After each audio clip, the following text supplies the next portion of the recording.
Aici Radio Novi Sad, dumneavoastră recepționați emisiunea Sub semnul dialogului.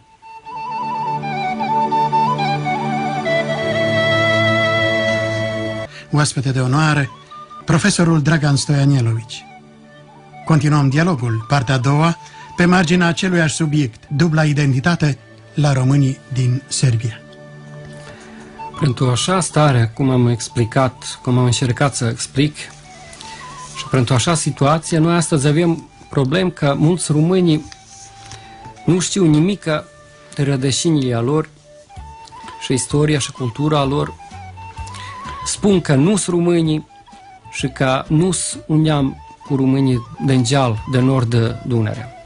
Este normal o minoritate să învață limba, istoria și cultura neamului în țara unde trăiește. Așa e normal, acum în viacul 21, să avem dreptul la școală, la slujbă, în biserică și la medie în limba noastră. Românii din Serbia erau într-o neagură, neșcolăiți și sărași. Da, nici n-a putut să se gândească național și să-și crească limpede conștiința națională, naționalul svest, pentru că a fost neșcolăiți. N-a știut nimic despre cultura și istoria lor. N-a știut că părinții lor a venit mulțimea, a venit din România și a trăit prin sace unde n-a mișcat niciunde și n-a avut contact cu nimeni. Pentru așa situația a fost ușor să se țină peste 180 de ani pitulați, ca să nu se știe că mai asta și în zi de astăzi vreo 200.000 de români care n-au drepturi elementare așa cum le-au toate neamurile din Europa. Mai întâi, când s-a slobozit țara sărbească de turci și când a largit teritoria ei spre răsărit, spre ținuturile până la Cimoc, românii au pornit să trăiască înăuntru granițelor Sârbii. Era mai numeroasă minoritatea, că s-a tras granița între două țările, la Dunărea. Aia n-a fost numai granița de stat, granița între două țări, državna granița. Numai e trasă și granița spirituală, e trasă duhovna granița. S-a rupt legătura cu țara mumă, așa parcă să scoace un pom rugitor din pământ, ori să taie rădășinile, ca să nu poată să ia apa și rana. Binișor pomul ăla pornea și să se usche și să se piardă. De atunci a pornit asimilația românilor prin sistemul școlar, prin biserică, prin întreg sistemul țării sărbești, iar să-l pomenesc spre Tihomir Georgevici, cunoscut om din știință sârbu, și iar să vă citesc rândurile din cartea lui prin România ai noștri, croznașe române. El așa scrie: în 20 iunie anul 1905, pornit din Aleksinac, ca să plec spre ținuturile și mărginile sărbești unde trăiesc românii, cum scrie el, pe care le de obicei chemăm vlasii. Eu știu că mulți din ai noștri îngrijați patrioți o să mă învricesc din cap și o să-mi spună că fac trădare, fac izdaia țările mele, când mă îndrăznesc să vorbesc despre românii din Serbia, care după gândurile și părerile mulților trebuie să fie pitulați, ori mare să se tacă, să nu se vorbească despre ei. De atunci a trecut peste 100 de ani. S-a schimbat regii, s-a schimbat prețedniții, s-a schimbat ideologie și regimuri, dar una nu s-a schimbat. Una a rămas legată de românii din Serbia, care după gândurile cum a scris Tihomir Georgevici și părerile mulților trebuie să fie pitulați, ori mare să se tacă, să nu se vorbească despre ei.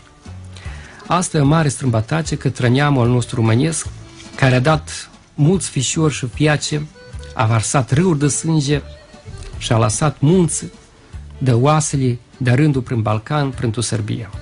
Bunoară, în femelia mea și despre partea tatălui și despre partea mumii, din fiecare brâu, din fiecare generație, mai dunuie mare unul care n-a perit, ori care n-a fost înrat cu turcii, cu bulgarii, ori cu neamți. A plecat în războaie, în bătăi, în raturi îmbrăcați în șoarecile alb, în chimieși cosuce, în ompiși de porși, fără să știe să spună mare o vorbă sărbească. Dar a plecat pentru țara lor, pentru țara Serbia. A varsat sângile a dat viața lor, dacă li s-a schimbat prenumele de la Stoianel în Stoianelovici, de la Paulescu în Paulescovici, de la Micu în Miculevici, de la Padurescu în Padurescovici. Dacă nu le-a fost îngăduită școala și slujba în biserică în limba lor. Asta e o îmblândeață Hristosului. Lumea noastră românească o trăia dacă mulțimea din ei n-a știut și ea blândeața Hristosului. Să fac o digresie, eu am un carnet militar, o voina Knijița lui deda meu, al lui tata moș al meu, Tince Stoianel Milutin Stoianelovici, din ratul al doilea al lumii, război al doilea mondial. Knijița, carnetul la militar, Knijița voina, îngăurită de plumb nemțesc, ca un neamț l-a împușcat pe deda și l-a rănit în burtă în luna aprilie, în anul 1941, la Socobania.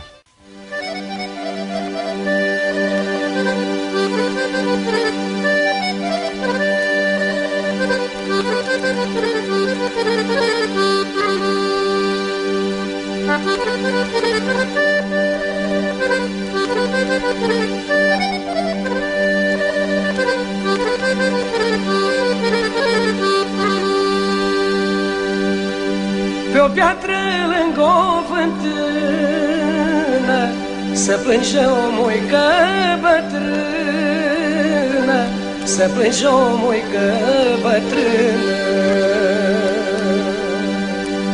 Ochișorile crămneaște, copilașe și-i doriaște, copilașe și-i doriaște. Am crescut copii și fiace,